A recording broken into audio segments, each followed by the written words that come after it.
1FM.com and iHeartStation. Nancy, Smokehouse. It's the urban heat. Shout out to Coach Live. Coach LA, it's time to listen to conversations that's gonna keep you winning. Sunday nights at 10 p.m. on the urban heat, just calling. Conversations with Coach La La La La La La La La. Conversations with Coach La La La La La La La La. If you got something on your mind, you can call in, you can hit a line.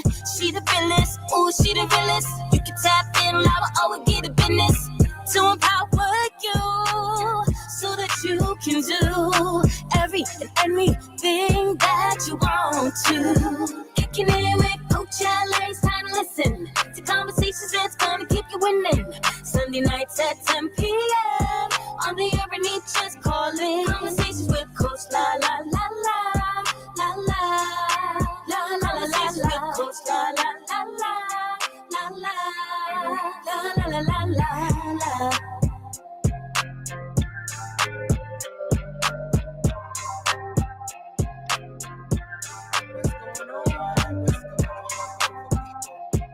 What's going on, beautiful people? Welcome to another episode of Conversations with Coach La La La, your favorite around the way therapist. How y'all feeling on this Sunday evening? I hope y'all feeling good. I had to get my whole energy together. I was definitely chilling. Sundays are my day to reflect and just take some time for my mental health and just be still. You know, as they say, peace be still. I hope everyone is doing well. I am so excited that the weather is better. My mood is better. The energy is better. There's a lot of great things going on in the city. Hope my volume up. Let me turn my volume up a little bit. Hope y'all can hear me. I can hear me. Okay. So tonight, I'm excited. I'm honored. I guess I'm a little nervous too. I don't really get nervous often, but when I say that I have so much respect for tonight's guest, there's a personal story. You guys know that this show is inspired by my dad, who passed away 6 years ago. And I would have to say that this next guest has played a pivotal part in my spiritual journey, but also when my dad passed away as well. So there's just so many elements, and it even goes further back than that in terms of me being a mom and being a member of his congregation. So tonight's conversation is deeply rooted in my own healing and my own bet on self journey. As you guys know, season 7 has been all about unpacking the past and healing from within. And tonight we're talking about faith, spirituality, and mental health, and whether or not they can coexist. And so as a Christian myself, and also as a psychotherapist, that is so much a part of my story and a part of my journey.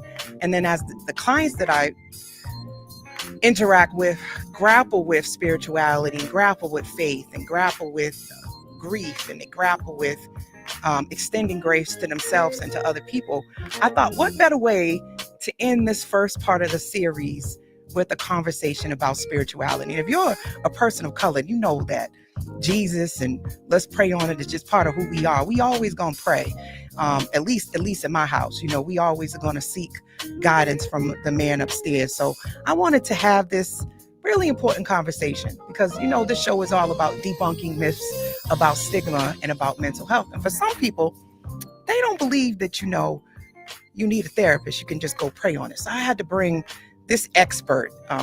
He's a trailblazer. He's a father. He's a grandfather. And he's a spiritual trailblazer, an urban theologian. He's an advocate for the disenfranchised, which I think is it's an important statement, and I'm going to dig more into that. But he has over 40 years of providing grace, wisdom, and a deep commitment to healing our community. And I think that that's why we definitely have a connection. I remember when I would sit in church, I would always feel like he was speaking directly to me. I'm sure a lot of people felt that way, but I'm like, how did he know that I was thinking this, right? Like, how did he know to preach about this today? And he always had this this amazing gift of making everything connect and speaking to you in a way that you could understand and you could digest it. And so I do that in my therapy sessions. Like, I don't like talking at people. I like talking with them. And I think he's able to do that. Now, he's not just a bishop. Like, some people think that that's all he does. I mean, this man has degrees and honorary doctorate. He is just of so many things, but I don't want to take all of his shine because I want him to tell you more about himself. But what I want to do is I would consider him my spiritual leader, because I actually got saved in his church. That was where I actually accepted God as Jesus as my savior. And he spoke some really great things over my life that what you see and where you see me at today. He told me a long time ago that my journey was going to look like how it looks now, that I would be a voice and I would help other women heal. So I want to bring to the stage Bishop William E. Dickerson. Hey, What's God going on? bless you. What's going on? How you doing? All right. God bless I'm doing you. great. You look great. You look great. I'm liking the whole fit you got going on, but you are stylish. You always stylish. You always look good. Always look good. You one of the best dressed people I know. So I know we talked about I was gonna read your whole bio, but I hope I did you well doing it from my heart and doing right, doing it from your heart. Appreciate it. From how I see you. But people don't know that. Like, I went up back when I was pregnant with my son. I might have been about 7 months pregnant. And you call people up to the altar for prayer, right? You always call people up. If you got anything on your spirit, you need to pray. And I came up, I had my head down and my hands up, and I was just praying to God. And you know how you go past people and you talk to them and you touch them on the head, you do your thing, right? You do your blessing thing. And this time you stopped at me. You never used to stop at me. It was one of those moments that you told me to open my eyes, and never will forget this. And you told me that God saw my heart and saw all that I was going through. And that one day, all of the things that I was going through and I was experiencing was going to help me help other women see themselves and to keep on stepping and keep on holding my head up, because I had a lot to offer the world. And in that moment, as a 7-month pregnant, not married, in church, but feeling really lost woman, right? Like, I should have been smarter than that. My baby daddy, oh my goodness, he was a mess. And, I had a house and I had a degree and I had all these great things going for myself, but I didn't feel like I had made the right choice. So I was not making people happy, especially my family. A lot of people was like, how in the world did you get pregnant for him? Of all people, right? And it was definitely a difficult time, but I remember you saying that. And at that time, I wasn't a psychotherapist. I didn't have a radio show. I was just a 26-year-old woman trying to figure out how I was going to step into motherhood and hold down a job and just do all the things you need to do as a mother, a soon to be mother.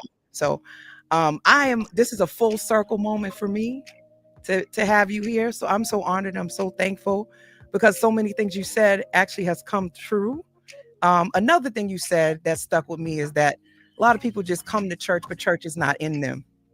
And that church needs to always be in you, and how you live your life and how you treated other people. And that was not that you didn't tell me to come to church. So I want people to take this the wrong way. But it wasn't about just coming to church, but that church needed to be in you. So I always keep that near to my heart too. And every time you see me, I always say, you got a seat for me at church. So I just so everybody know, I haven't been going to church. For all y'all people that want to be judging, don't judge me. Listen and we do not judge. So thank you for being here tonight. I really appreciate it. And I'm gonna switch it over to you. What is it that you would like people to know about you that is beyond the titles and beyond you being a bishop? Because there's a whole nother story to William E. Dickerson other than what the community knows. Yeah. Well, thank you for inviting me on, and I do consider you one of my spiritual daughters as well. And thank God for you and what God is doing in your life and in your profession as a therapist. Is so needful. I grew up in Boston and my teen years in the Dorchester area, and I went to Boston Public Schools. And up, going to school locally, and graduate school and seminary, all all within the Boston area. And I I was raised in a family that we had a mother who was an evangelist, and she was on fire for the Lord all the time. And when I got a little older, I drifted away, from the Lord. But I ended up coming back and giving my life totally to the Lord at around 18. And at 19 I got married. At 19 I got married, and my Lady wife and I been Dickerson. married. That's right, Lady D. My wife and I been married for 44 years. This December will make 45 years.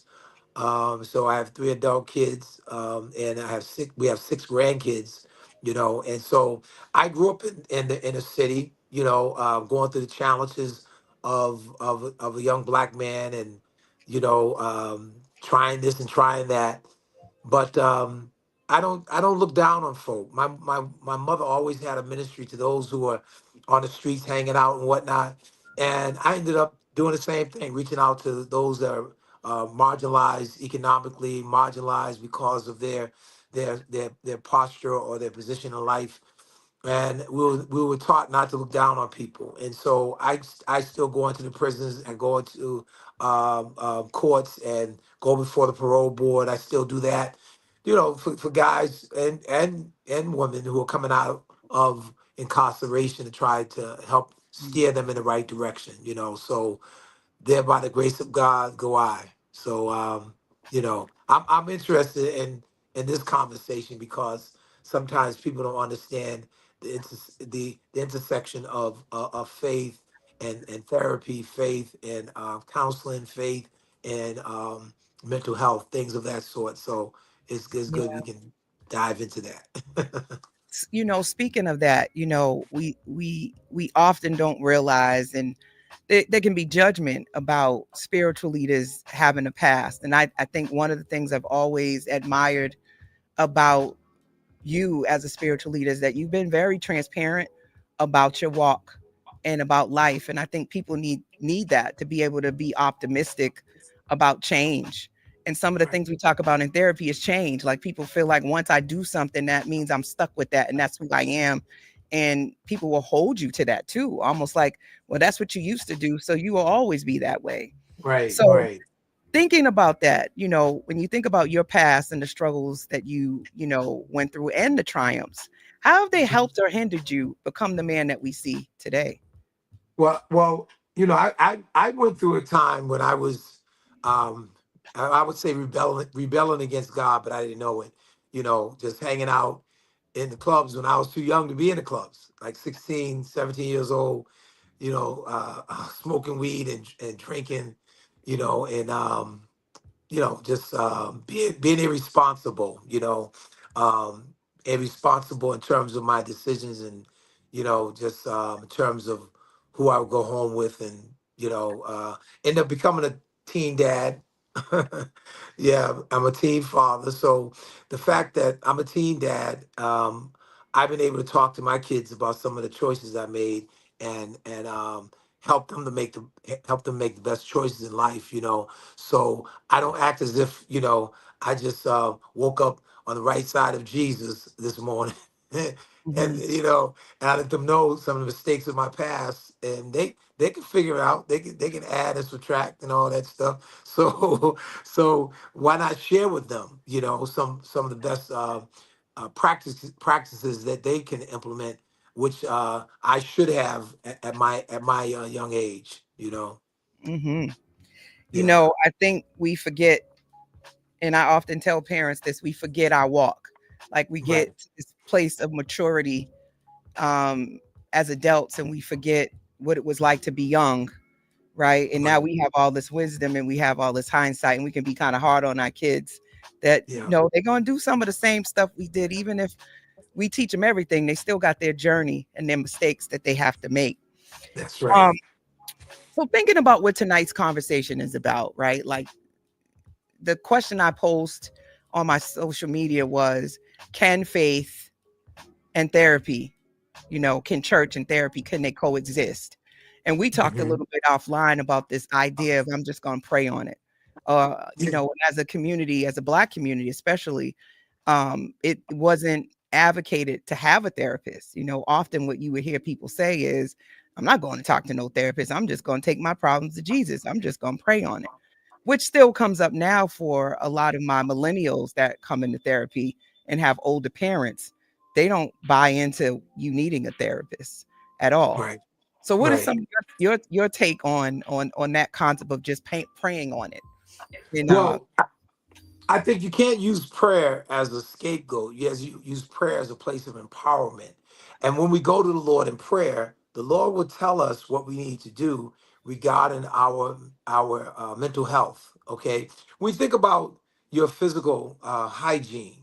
All right, you're not embarrassed that you have to go take a bath, you have to take a shower, you have to, take care of yourself. You have to brush your teeth, and do all these things physically, right? So look at it from a standpoint of mentally, making sure that your mind is cleansed, that your mind is renewed, and it takes a process of you going through those things. And I think that, see, I have a background in psychology. I have a background in counseling. I'm a former school teacher and a former adjunct college instructor. So I look at it from the lens of a person who wants to be whole, okay? Because we could compartmentalize the things we go through, and we have our spiritual makeup, we have our physical makeup, then we have the mental, okay? And I think that it's okay for somebody to love the Lord, okay? And you might be seeing a psychiatrist, and they might prescribe you some meds. And we say, somebody, oh, he or she has the Holy Ghost, and they're showing it in a demonstrative way, and whatnot. And then when you start talking to them, you say they love the Lord, but then some days they're not quite there. Some days they do some strange things. All right, you need Jesus, and sometimes you do need some meds. Sometimes you do need that counseling. To say counseling is something weak, that goes back from black folk for years in the black community. Mental health and having a counselor, that was taboo, because you know how a lot of black families and individuals have suffered a lot because what happens in this house stays in this house, yes, and people sir. have suffered because of that. and Right. and they're grown men and women now that are going through, and they need to be under care of a counselor or a psychiatrist to help them get through some tumultuous times in regards to some of the things that happened in their past. So kudos to all those that going to a counselor, going to see a psychologist or psychiatrist, someone, a mental health expert, to help you get through some rough moments, because you can use that and the power of prayer to catapult you to where you need to be. So you don't have to have one or the other. It's a great combination to work together.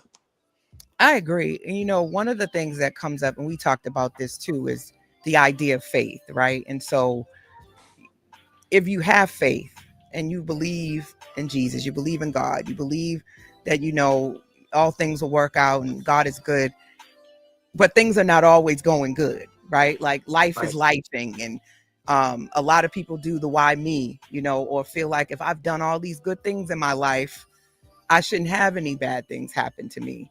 And so Right. they start questioning whether or not there's truly a God. So I wonder if you can shed light on that, because there's a difference between faith and spirituality and religion. Right. Exactly. When I So think of faith, I think of our putting our trust in the Lord Jesus Christ. I know some people might, not worship the Lord, and I'm not here to debate what your faith tradition is, but you put your faith in the Lord, and like I was talking about earlier today, you accept Jesus Christ as your Lord and Savior, and he if he is not Lord of all, he cannot be Lord at all. That's the faith part. Spirituality simply means that you spiritually are connecting with different people and some type of deity, and understand from a spiritual perspective, okay, not just from the physical perspective, but you understand some things from a spiritual perspective. Regardless of whether you're Christian, Buddhist, or Muslim, there are people that can engage in spirituality, Mhm. and so faith, spirituality, and then you mentioned the third part. The third part was what, Coach Religion. Allen? Religion. Religion. Yeah, religion. Yeah. Religion pretty much is just is man made. Spirituality can be more organic because it's something that you feel within. And I've known people to not really know God, but they can see things. They can see and read individuals. They're tapped in Mhm. spiritually. But there are people who have developed religion. Religion is man made. So based on what you feel fits you, you deal with a particular religion. So Mm. I advocate for having a relationship with the Lord, and that's where my faith tradition lies. And I understand that there's some people that when they're going through certain things, they don't know how to put things together to focus and move forward, and the things that seemingly are bringing them down, they don't know how to overcome those things because they do not have the tools. When I say tools, you need to know, okay, what are some of the things you need to deal with? What are some of the things you don't need to deal with? When to say yes, when to say no, when to back up, when to collect your thoughts, how to collect your thoughts. All of those things, happen when you have a good mental health person to help you through and to guide you through. But if you don't have he or she, you don't know it, and you don't have the mechanics to use certain tools to help you be more effective in being the best version of yourself. You said, oh my goodness, you said so many great things. Everybody, once again, you're tuned into Conversations with Coach La with your favorite around the way therapist, Coach La La La. And I have William E. Dickerson, Bishop William E. Dickerson from Greater Love Tabernacle Church. And we're talking about the intersectionality of mental health and spirituality. And I think when you break it down like that, having spirituality, which I put up, is a personal, often emotional connection to something greater than oneself. And it's not always tied to religion.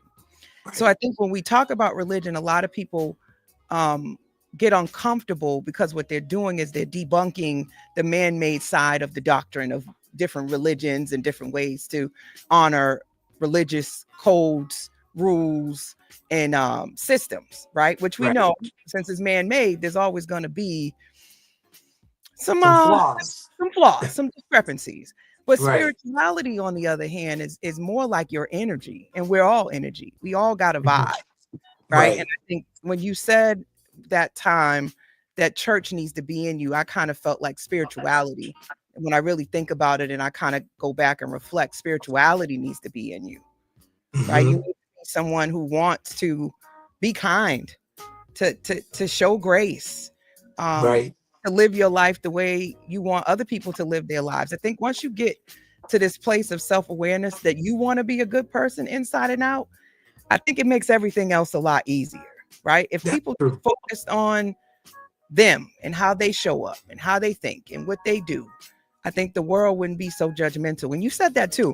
There was one thing you said once. You said, if your life, everything you thought and you did was up on this big screen in church and everybody could see it, would you be as judgmental? I never will forget. I thought that was so impactful. And it was such a nice way to check people without checking people because you Right. have to really think about it. Like, Yeah. you had to really say, wow, if people really knew what I thought, what I've done deep down that I'm going to go to my grave with, would I Right. judge them anymore? And I think ever Right. since you said that, I always held that deep in my heart. And I Uh-huh. think that helps me be a really good psychotherapist too, because I realize I got my flaws, I got my pluses and my minuses. And that also helped me to step into being a psychotherapist because I realized I didn't have to be perfect. Right. Right. Right. See, everyone should strive to be the best version of yourself and to connect with God and to love other people and to be able to forgive yourself and love yourself, because nobody's perfect. We strive to be mature. We strive to get to a certain level or a certain height. And I think that sometimes we forget within our humanity. we forget that God understands right where we are. He understands all the complex things about us, and he understands the very minute details about us as well.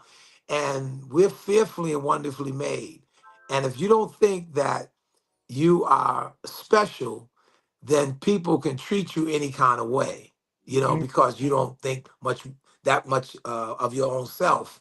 And so I think that as we take time to go to the gym, to exercise, to get our physicality to the point where we want to be, we should be thinking about mentally having our minds renewed on a regular basis, Mhm. and so there's a scripture in the Bible in Romans chapter 12 says, I beseech you therefore, brethren, by the mercies of God, that you present your bodies a living sacrifice, holy and acceptable unto God, which is a reasonable service.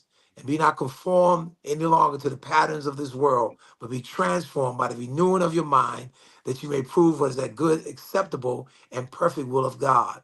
And so our minds need to be renewed in order for us to appreciate who God has made us to be and the impact that we're destined to make. Because every person has a purpose. And once you find that purpose, you lock in that purpose, you connect with your spiritual leader, you connect with your therapist, you connect with your team of people. Yes, the team that loves you, the team that supports you, you know who they are. Sometimes we find ourselves in need of therapy because we're around the wrong people that's pulling us down and it's draining us, Um, I wrote a book several years ago, and I don't know if I'm going to do a sequel to it or not, but it's called You Too Can Be Delivered.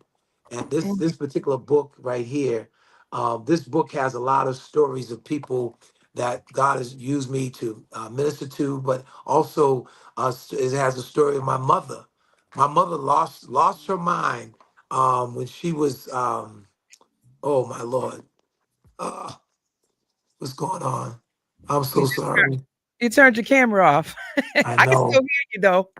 Yeah. You bet. Yeah, no, somebody was sending me a message I'm on my phone. They just want it's just messed You up. bet. I You back apologize. now.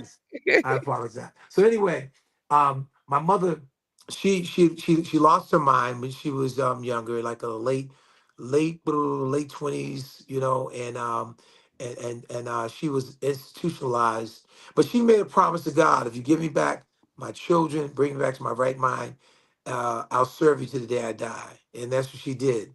But God brought deliverance in her life. There's some people, God can bring deliverance in your life. You can be delivered through the power of prayer. And some people along the way, you need prayer, but you also need an ongoing counseling because things are just not right sometimes when you're focusing on doing right. You can't really get there. And so that counselor or that prayer warrior will help to get you there. But don't ever Mhm. think of yourself as being a victim. See, some people they end up becoming I would say self-destructive when they look at themselves as a victim. My mother went on to serve the Lord to the day she died. She died at an early age, only 48 years old. I was 16 years old when my mother passed away. But she passed on a lot of spiritual things to us that have helped me to this very day. And she refused to be a victim, and she overcame her circumstance, and she went on to help a lot of people in the city of Boston. So I'm I don't telling you, think I regardless of ever where knew you that. are, you can make it, huh? I said I don't think I ever knew that. I think, wow, that's even more impactful. And that's what we used to say. You lost your mind or you had a nervous breakdown. And a Yeah, lot of yeah, Black women, in particular, um, just from stress and feeling overwhelmed and trying to, navigate so many things, your nervous system crashes almost like a computer. People don't think of, you right, got so many windows open on a computer, right? And right, they're all open at the same time. Eventually, the computer starts to slow down. And if you still don't close any of the windows, it crashes. And a right. lot of times people don't realize That's a that. good analogy. Thank you. I love that one too. It works every time. But that's often what mental health is like for a lot of people, is that they got all of these windows opened up in their brain, and it's just all working simultaneously, and it's trying to pull energy from you, and your Yeah, body, your nervous system just shuts down. It can't take no. Right. So we have to take breaks. And we Hmm. also, I think, need counselors to have a sounding board, right? Right. Somebody that you can talk to get that stuff out. And I think when we Right. only pray on it, who's on the other side but God? And right. And if you're not really connected to God the way you think you are, you could be talking to something else. That's right. You might not be talking to God. God might not be the one speaking to you. You could be That's in right. your head, Yep. just having a whole dysfunctional, delusional conversation. And you sometimes need Exactly. a sound person to tell these thoughts to, that's Yep. also able to help you sort of see and talk back to you so you can clear that stuff out. That's how I look at therapy. So you can pray Right. all day long, but at some point you need to be able to get human connection other than just a spiritual one to ponder and grapple with what you got going on in your head. What you think Yeah. about that? I agree 100% because see, some people can use prayer as escape, a place to escape, and it's not supposed to be a place to escape. It's supposed to be a place of empowerment. And once you're empowered, God will give you things that you need to do. You need to ask people for forgiveness. You need to drop some things that have been on your shoulders that belongs to somebody else. Sometimes the Lord might tell you, go to this person, and they will lead you in the right direction towards a counselor, towards a mental health expert. I've known people, that love God and those praising God and worshiping God and speaking in tongues. But when they go to prayer, there's so much running in their mind. The mind is racing until they think they're hearing from God, like you said, and they're not. They're just in their own head, and they make decisions based on what they think that God said to them, and God didn't say a thing to them. They are just in their own head, going through all this mental anguish and challenges and different things, and they come up with ideas. They come up with solutions, and that God is not in it. So I think that we need to be more mature to know that what, I can't even collect my thoughts when I pray. So I need Mhm. to learn how to connect. I need to learn how to concentrate, get my thoughts together, and when I have a good counselor, a mental health professional before me, they will help me go through some things because sometimes people are traumatized when you Yeah. have so much trauma that's in your life that you don't know how to make the right choices and be able to articulate your innermost feelings and that from a visceral standpoint, your Right. emotions and things that you're going through. If you don't know how to channel those things and to articulate those things, you can find yourself just caving inwardly and Yes. end up, becoming, like a social recluse, and Yes. so Yes. it's important to have somebody to talk over certain things. And I've known people that have just a couple of sessions with people, and after I've had those sessions with people, they were okay. Now I know what I need to do, and Yeah. and prior to that, they love God, but they just was stuck, you Yes. know. And Yes. sometimes you gotta get with people that can help you to get unstuck, so Yes. you can move forward. Yeah. That's such a great point. There's a she doesn't practice therapy, but she's a coach. She's a life coach, executive coach. I think she goes by Raquel, the capacity coach. And Uh she huh. talked about emotional fragility, right? And she Uh talked huh. about this destigmatization of mental health has made us become more emotionally fragile, and we're using mental health and mental health awareness almost like a shield, or we're weaponizing it now, right? Like Right. everything is like I'm protecting my peace, and everything is, you know, the block culture. Like no one wants to really deal with anything. Every time somebody tells you about yourself, they're hating on you. If Right. anybody, tells you no, you can't accept a boundary. Like, people are not helping one another anymore because they're saying, you know what, I got to keep my boundaries in place. So they're using it in a way that's not helpful, which brings me to my thought about polarized thinking. Usually people are either all black, all white, all left, Hmm. all right. And I wonder, how does that intersect, in your opinion, to religion? Because, there's always, right, wrong, good, bad, good, evil, like we sort of stay in that lane. And I'm wondering, is there space for gray in religion or Well, spirituality, I would say? there is space for gray religion, but in your faith commitment to the Lord, you gotta make sure you don't have any gray areas. And if you do, you definitely need some prayer and counseling for sure, because you can be jacked up.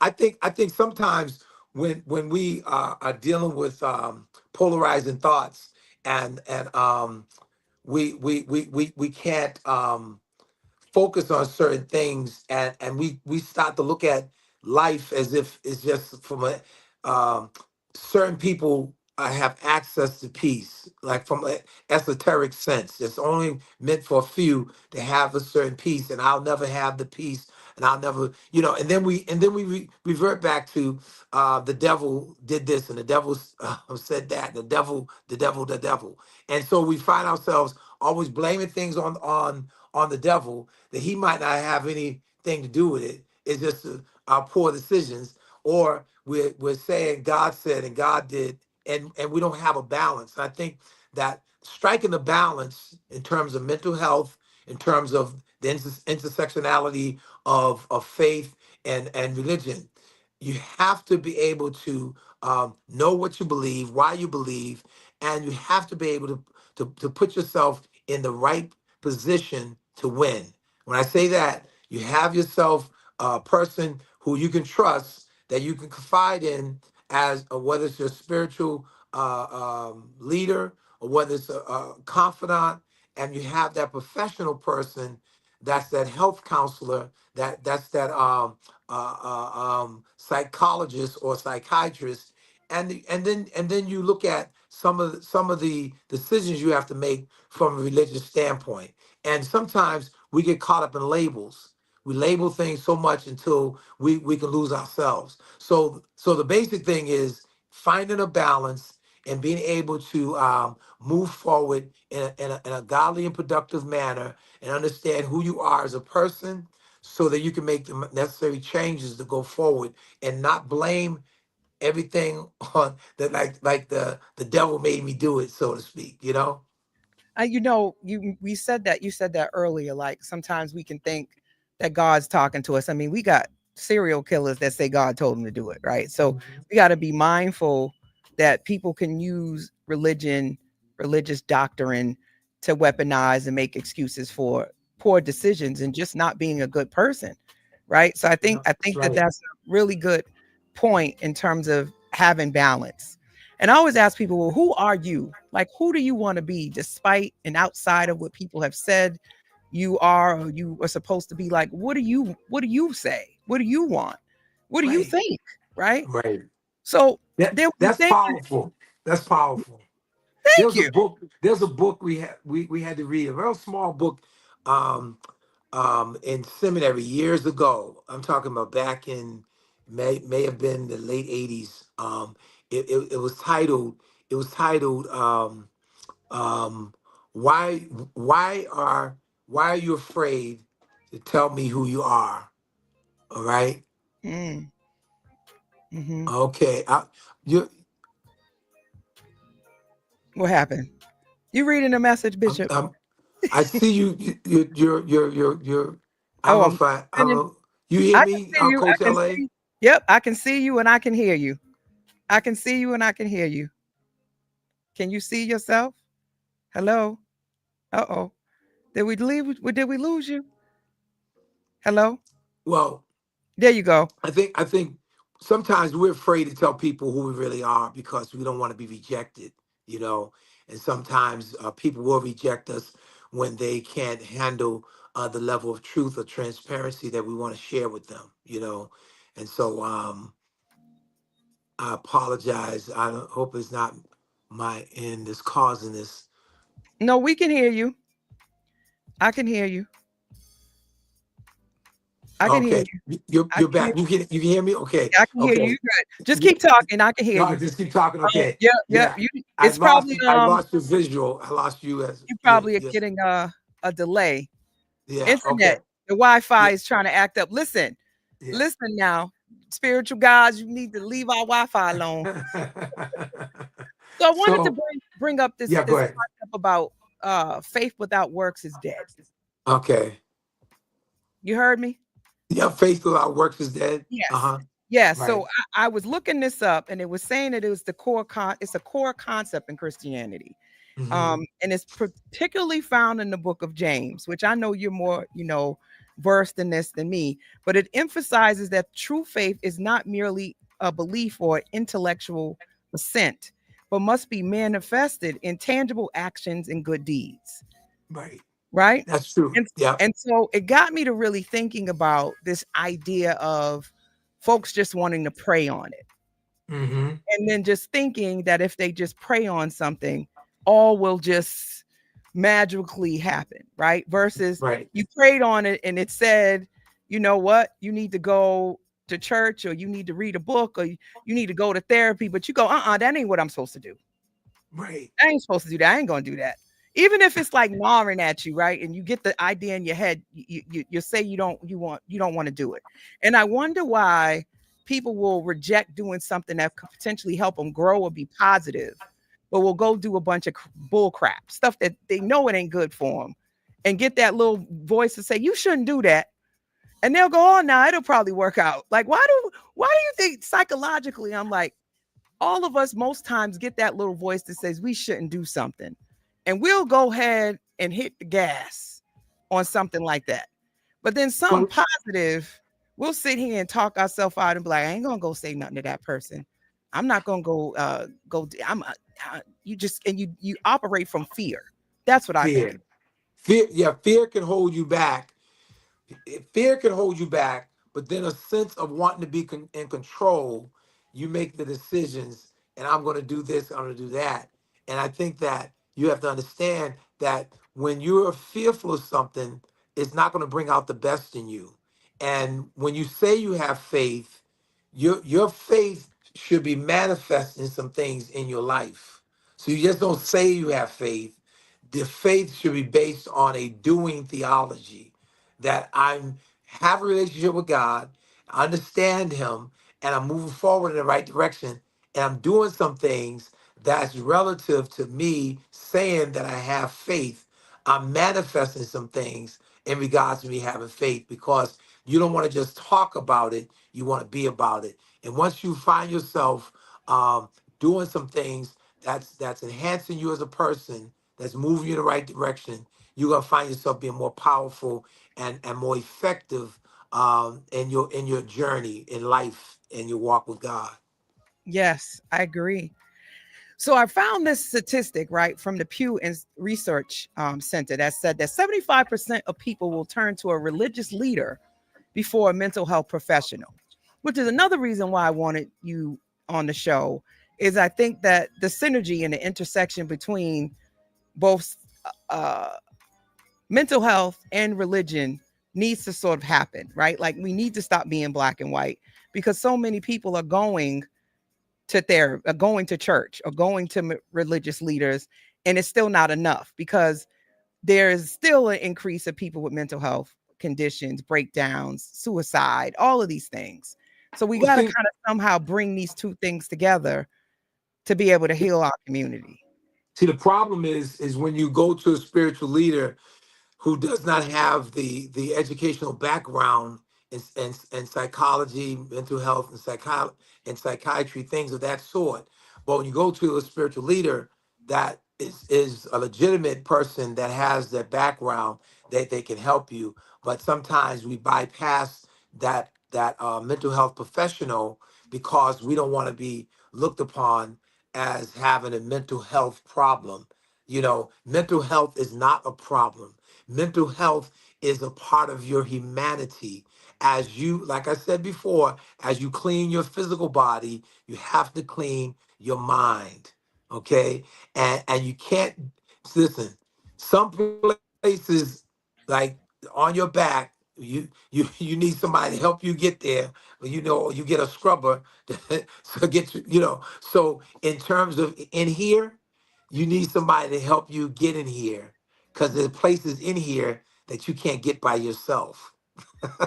Oh, And listen, that's I why love it. Sometimes you that need help getting to your back, right? You need some help. You need a brush. You need something to get back. right, right, right. Yeah. And so that's Absolutely. how you look at as having a spiritual support and mental health support to get you to places in your mind that you don't have the strength to go there. Why? Because you were too traumatized to go there.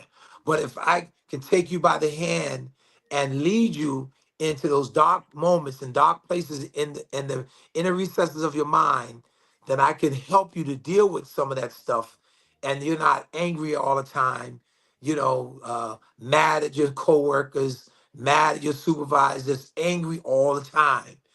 Some people there's just too. I had somebody go off on me on just driving, and I'm thinking in my head, that's not.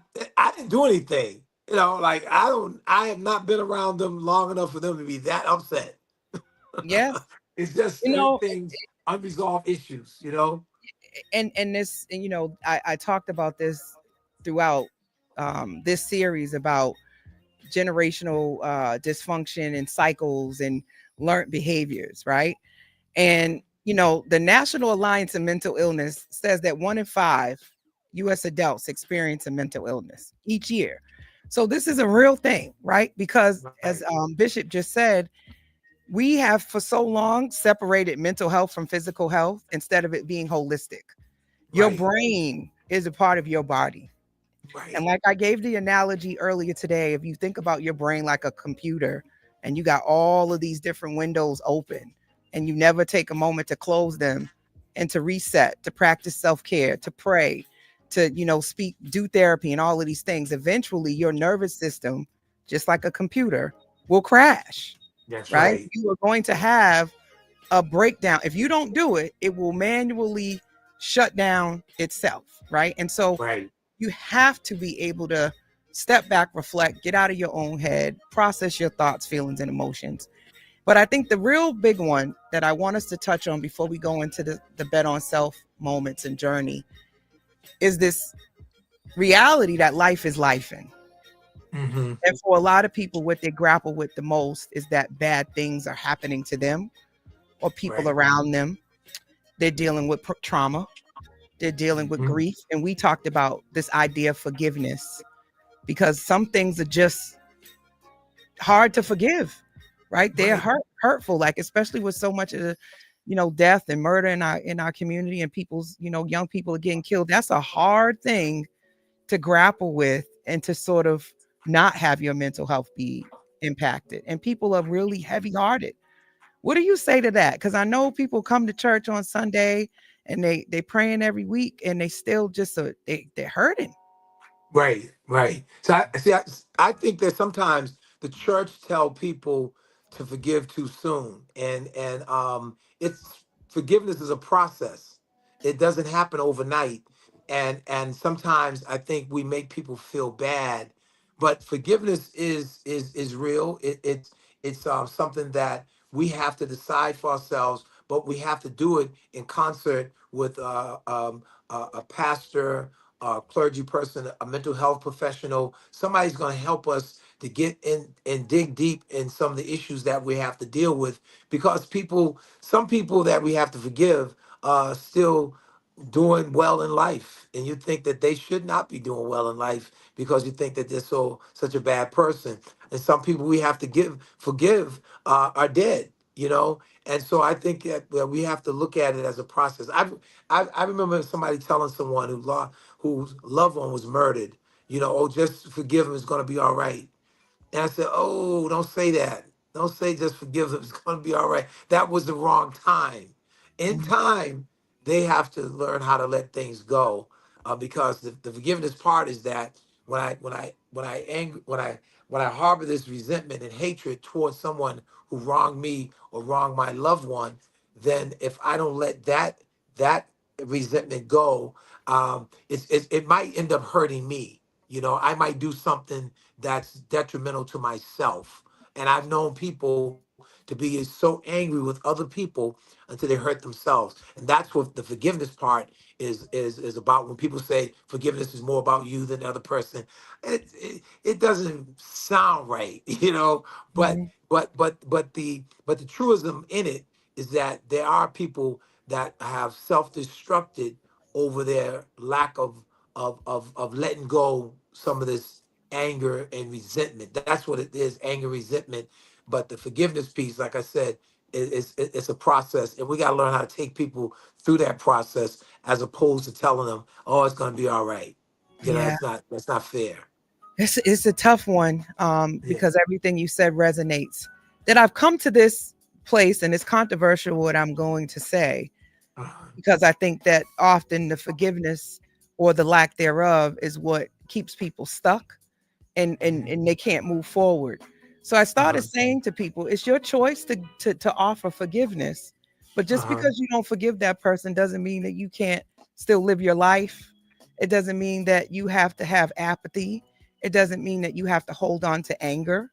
It doesn't Uh-huh. mean that you have to be vengeful, or even that you want to go and do anything to harm the other person, right? But Uh-huh. often what Right. happens is that the reason why we say forgive is because you're doing destructive things to yourself. And your Right. life is Exactly. in this such a place because that's the only thing you think you can do to, because what else can you do? And it Right. becomes this internal thing where you're actually giving that other person so much more power over you. When Uh-huh. I say, guess what? You ain't got to give them the forgiveness. That's really for them anyway. But if you Right. live your life and you thrive and you find a different way, maybe you do a foundation for your loved one. Maybe you take Mm-hmm. up a cause for advocacy. You create a policy, you create a law, right? You do something like that, right? And you Right. thrive in a different way. And you can say, I don't forgive you for what you did, because that's to Mhm. let the other person be free of it. No, I give that to you. You're going to live with that for the rest of your life, that I Uh-huh. don't forgive you, but I'm still Uh-huh. doing this. I'm still Right. living over here. And you're going Right. to be tormented, right, for the rest of your life, not me. Mm-hmm. I mean, and Yeah. I know that that's maybe a complex concept, Yeah. but I've been thinking a lot about maybe that's what we need to not do, is that you can keep keep it for you. You don't got to give Uh-huh. that, but you don't have to sit here and die too, right? Right. Because Yeah. Well. Virginia Yeah. wants you to have this happen because that happened to them. But they want Right. you to go and kill this person and be in jail for the rest of your life. Right. You That's don't want it, to do that. right? That Like, that's right. That's the part I'm trying to say. Anything is gonna, hurt you or cause you to self-destruct. You gotta yeah. let it go. Let it go. And Ooh, sometimes it's the forgiveness piece. But like you said, there are times you may say, you know what? I'm not ready to let go of that. I'm not ready to forgive that person. I want them to deal with the ramifications of their actions and consequences that go along with it, etc. And I think that sometimes we look at it as a person being exonerated. If I say I forgive that person, they're not totally exonerated, because God has a way of bringing justice into any situation mhm. that's unjust. You Yeah, know. that's true. So, bet on self. You know, I think in so many ways people have asked me, how did I thrive in so many spaces that would have maybe brought other people to their knees? And my dad used to always tell me, baby, if you bet on yourself and you always believe in who you are and you always put your best foot forward, you will always win. And so when he Uh, passed away, I started using that to deal with my grief. I'd be like, you know what? You're going to get up good. today. You're That's going to bet good. on yourself today. You're going to put your best foot forward today, and that was just something I was doing for me. And it Right. turned into a whole course, a hashtag, a momentum, a mantra, a affirmation, and a lifestyle that now has become a part of my brand. And it's in Right. those moments where you're intentional and you decide to take control over your destiny despite your circumstances or what people have said you are. You start to say who you are going to be and you start to become that. So, thinking about your journey, even past or going forward, bet on self moments for you that stick out where you really said, you know what? Because you got a couple different names too. Because Mark was here, he was calling you Billy, right? So you've had different depending on when No, people met you. no, he called me that because people whose name is William, they normally use Bill. But no, Yes. nobody ever called me Bill. They call my dad Bill. They always call me Dickerson. They call my dad, they call him Bill, they call me Dickerson, and they call my son Will. He's the Okay. third. Yes. So So so depending so on when they're people meet you, huh? they may or may I said so depending on when people meet you, they may or may not know your whole story. Yeah, yeah, yeah. That's true. That's true. And then I also have a name where people call me Jimmy. That's from years ago. Yes. I forgot That's about a that. whole other story. Years So ago. a bet on self moment, maybe one that's coming or one that we don't know about. Oh, a bet on self moment is when I started Greater Love back in 1989. My wife and I, and it wasn't the best time to start it because we lacked the funds and resources to do it. But we stepped out on faith, and at that time we were at the African American Open. Institute in No. Northeastern. Well, no, Oh, we came from Good Shepherd. That Pastor Bishop Sam Hogan is my pastor and my father in the gospel, my spiritual father. So we came from Good Shepherd, and from Good Shepherd we launched the church. We started our kitchen table in Mattapan years ago, and then we ended up having services at the African American Institute on Sundays. And Dean Keith Motley at the time, he was over there at Northeastern, and he allowed us to have church there. We stayed there for a year, and then we moved over to the Tobin Community Center. We stayed there for about 9 years, and then we ended up being Nightingale Street, where we are now. And so it was a step of faith, and I didn't want to be a pastor, but when I sensed that God was calling me, and I got confirmations, then I yielded, and I said that was a bet on self moment, that I knew that God was going to be with me, and that everything was going to work out for the good. And so I thank God for my wife being by my side, my three children who they were supportive in the early stages of our church, and they're still with the church to this very day. And you know them, and they yeah. have their own families and whatnot. Yes, But I they do. thank God for the journey. Yes, I never I knew Tobin Community Center because I went to Mission High and I used to come to the Tobin. And I remember you guys having church there because I used to work at the Tobin for a period of time. So Okay, yeah. yeah, And Ron yeah, Ron Bell opened that door for us yes, at the and Ron Tobin. Bell as Ron Bell. well. Yes. So I am again, thank you for being here and shout out to the family because I know this is a late time on a Sunday because you've already been working all day to talk to everyone. And I'm hoping that folks really got something from tonight's conversation. I'll do some shout outs. Don Weck, thank you. Steve Goolsby's jumped on. Bella Ray, my sister Shamina, LaDonna, thank you, sis, for jumping on. Everybody on Instagram, Facebook, Twitter, LinkedIn, all of the beautiful places. And of course, iHeartRadio. You guys have been great. And also tonight I added Twitch to the mix, which I've never had Twitch. So Twitch has also been on and listening as well. So you guys know I started Coach's Corner, which is an opportunity to reflect on tonight's conversation and have you really think about how you want to do or how you want to move throughout the week. So I want to leave you with this concept and this idea that healing isn't about perfection. It's about presence. When we allow faith, therapy, and a spiritual practice to work together, we create a healing container for ourselves and our communities. So don't be afraid to choose Jesus and a therapist. That might just be when you make your most significant bet on self moment.